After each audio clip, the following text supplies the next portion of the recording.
So I'll be talking on emergency cesarean decision to delivery interval. So cesarean section is a multidisciplinary activity requiring coordination and clear communication. A decision to delivery interval refers to the interval between deciding to provide emergency medical services and the neonate delivery. And it covers the time needed to prepare the patient, to shifting the patient, preparing the operation theatre, transfer the patient from the labor room to the OT, administering anesthesia, and the procedure from skin incision to delivery. All this is included. So emergency cesarean section, when done timely, can improve maternal and fetal outcomes if providers of obstetric care respond to emergencies within the recommended time frame. And that is the reason why this topic is being discussed here. Now, so what is the importance of decision to delivery interval? It is an indicator of quality of care. A delayed decision to delivery interval in emergency cesarean section is an indicator of poor quality of care and leads on to a lot of medico-legal problems as well. It constitutes a third delay in the access of maternal health, that is delay at the level of facility. It is associated with adverse maternal and neonatal outcomes including birth asphyxia, admissions to neonatal intensive care unit, fresh stillbirths, physical and psychological trauma to the mother and also to the obstetrician, and uterine rupture that ultimately requires extensive surgery including hysterectomy. So to classify the urgency of cesarean section, we have WHO and NICE guidelines. It divides into 4 categories, category 1, 2, 3 and 4. So what is the rationale for these categories? Category 1 is also known as crash cesarean section. It is when there is immediate threat to the life of the woman or the fetus, and it should be done as soon as possible within 30 minutes. That is what is the recommended time duration. Category 2 is maternal or fetal compromise, which is not immediately life-threatening, but it can be, it should be done as soon as possible, but definitely within 75 minutes. And category 3 is when there is no maternal or fetal compromise, but cesarean needs, but the woman needs early birth, and it should be done as soon as possible. No time is targeted here. The 4th is elective cesarean section. Now category 1 is the one where we have suspected uterine rupture, major placental abruption, cord prolapse and fetal hypoxia or persistent fetal bradycardia. So these are the categories where we need to have it within 15 minutes. So now the aim of categorization is to provide a standardized scheme to document the urgency of cesarean birth and aid clear communication between the healthcare professionals. If I say category A, category 1, that means everyone should know it is category 1. My anesthetist should know, my OT team should know. That is why we should use these categories in routine. So what all is required? So the first is the transfer time. I'm just breaking it into parts. So decision for cesarean to arrival of the patient in operation theatre. What all do we need to do? We have to take consent, we have to prepare the patient, that would include blood arrangement, and also transfer the patient. The trolley should be there, the worker should be there. These are the things which you have to break and include everyone in the team who is going to make this as a category 1 cesarean. Category 2 is, the second part is anesthesia time. From transfer and immediate start of the anesthesia to skin incision. That is the second part. Here, if it is category 1, it is always a GA, or in case the patient has got epidural, it is a top-up. So that is how it goes. Otherwise, it is spinal anesthesia. And literature has shown that spinal anesthesia takes a little longer. That is what we must understand. So this includes OT preparation, pre-operative antibiotic. Please don't forget that. There should be a protocol of giving it as soon as possible while the patient is being shifted. Surgical checklist. You are likely to make mistakes. So surgical checklist is one which should be run, and the type of anesthesia I have already told you. The third part is the operation time. That is the time taken from skin incision to the delivery of the fetus. And this, of course, involves skill of the surgeon. So you must have the right person doing that. In OT, we know that at least 6 to 7 experts are required for the procedure. You need a theatre nurse, you need an obstetrician, an assistant, you need an anesthetist and a skilled assistant, and you need a pediatrician. So it is a challenging job. But then we must have a protocol in place where all these, when we say category 1, all these should be there. That is it. The staff must be assembled before beginning of complicated procedure, and any of these complications can happen anytime. Cord can prolapse anytime, abruption can happen. So every facility which is birthing babies must have this kind of facility available to save women and the time and the baby.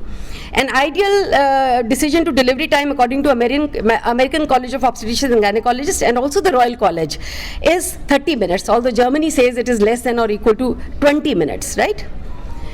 So a 30-minute rule is a benchmark, but it is not an absolute cutoff, right? So outcomes depend on the indication and context. So prioritize safety, airway, anesthesia, hemorrhage preparedness while expediting. So we have to look up the complications which can happen to the woman also if she's into coagulation failure and you put a knife on her and say things are going to go out. So it has to be a safe bet as well. So track both times if possible, decision to incision and decision to delivery. Document the indication, the times, decision, when did you take decision, when did the patient was wheeled in the theatre, when was the incision given, when was the delivery done. So this protocol or this performer should always be attached to CAT 1. All the cesarean you should attach. It will help you in auditing and improving your own system. And in case there are any delays, then you have to jot down that also, and what actions have you taken to mitigate it also should be jotted there. It makes your life easier and things are more transparent. So remember to take into account the condition of the woman and the unborn baby while making decisions about rapid birth. Be aware that rapid birth can be harmful in certain circumstances, but you need to document all that. So practical ways to shorten the decision delivery interval, pre-alert the theatre and anesthesia. It's always good to have codes, so that with one pager the messages go. Calling each one and everyone and finding availability is not correct. Then use a standardized category 1 pathway. That is what I said. I broke it up, so everyone has to be sensitized. Minimal prep. So, displace the uterus to the left side while the patient is on the table. Rapid sequence of anesthesia, if indicated. Have blood available. Neonatal team prepared. Use most immediately available operation theatre and team. Documentation and debriefing. Audits and rapid improvement cycles. I'm sure everyone will find faults somewhere or the other. Debriefing mein unko identify kijiye. Don't do fault finding, but please put corrective measures in place. So there is categorization of urgency of cesarean section. I would like you to go through these, articles. One is by Royal College, and they say that what happens in public hospitals is they shift the patient from the labor room to the OT. फिर OT में वो छोड़ देते हैं patient को. ना labor room team देखती है ना OT team देख रही होती है. बस they are busy arranging things. So you have to monitor. Don't shift the patient to the OT. मतलब that is the pathway which needs to be improved. So that is that side. And in the private sector, in the smaller setup, लोग available नहीं होते हैं, blood available नहीं होता है. So we have to put these things in place if we really want to save all moms and all babies. So please go through all these details. And even the NICE guideline has come now, which is 2025. बिल्कुल recent है. And they say that perform category 1 cesarean birth as soon as possible and in most situations within 30 minutes. Why am I showing you this? Legally, अगर 30 minutes नहीं भी है, then it is okay. It is okay as long as the mother and the baby are okay, right? And perform category 2 cesarean birth as soon as possible, but in most situations within 75 minutes of making the decision. पर किसी भी category का caesarean है उसकी monitoring नहीं आपको छोड़नी है और डॉक्यूमेंट करनी है, क्योंकि वो कभी भी कैटेगरी चेंज हो सकता है. So that category also has to be looked up. So take into account the condition of the woman and the unborn baby when making decisions about rapid birth. Be aware that rapid birth can be harmful in certain circumstances. So to summarize, category-based targets are widely used for audit and system readiness. अभी हम सब लोग बात जो कर रहे हैं वो अपने अपने सिस्टम को strengthen और robust बनाने की कर रहे हैं.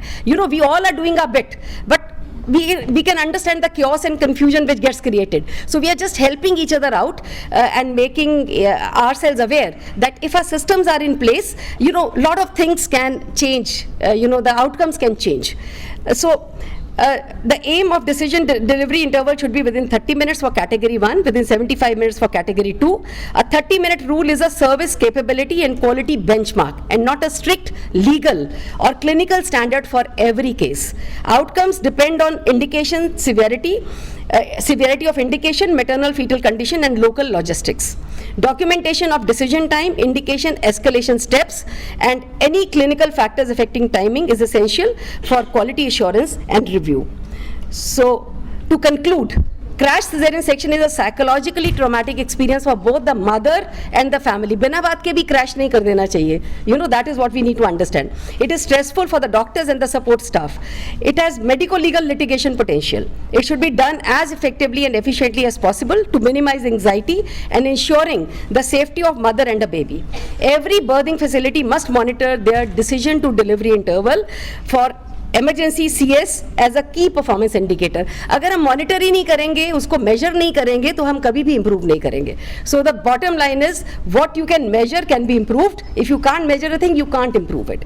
तो आज हम पहले realize कर रहे हैं कि हमारे पास scope है improve करने का, कैसे improve करना है वो मैंने आपको बताया, and monitoring our key performance indicators is something which each one of us should get oriented and we should do. Thank you so much for this patient help.